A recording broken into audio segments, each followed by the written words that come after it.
Peace and blessings, beautiful people. Welcome to another episode of Self Care Made Simple. I am Anifowose, your self care specialist, and today's topic is God. G-O-D. But before we delve into that, let's take a deep breath. Take a deep breath in, breathe out. Breathe in and breathe out.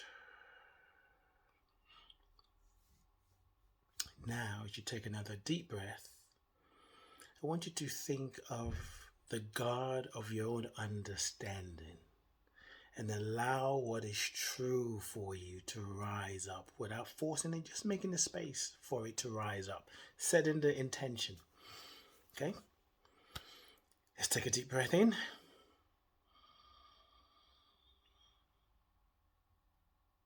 And breathe out. Self-care made simple is a reminder, is a pointer. These conversations are pointing you back to yourself. All the conversations I've been having is really about your relationship with you, your capital S self. That self that is so much more, that is powerful, that is invisible, that has never been hurt, can never be hurt, has never been traumatized, can never be traumatized, can never be abused, will never be abused, can never be oppressed, and will never be oppressed. It's the part of you that is one with all. And so are you. You are one with it. And to really appreciate that relationship, it is important to understand your understanding of what you call God. You know, God, that word brings up a lot of trigger for some people because of how the word has been used to oppress and still used to oppress people, separate people, belittle people. And we all have a different understanding of who and what God is, but there is this almost like a collective thing that we are thinking the same thing about God while we're not. How do you refer to your God? Is your God Muslim? Is your God, do you call God Allah? Do you call God Jesus? Is your God Holy Spirit? Is your God, do you refer to God as Buddha? Do you refer to God as Olong, Oluwa, Babawa? Those are some of the names that is used in Nigeria.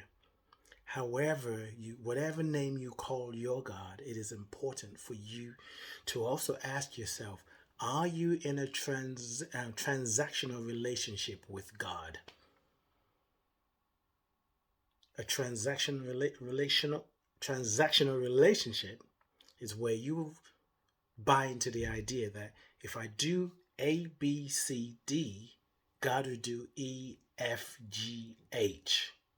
If I'm more kind, more loving, if I pray, if I give my tithe and offering, then God will bless me.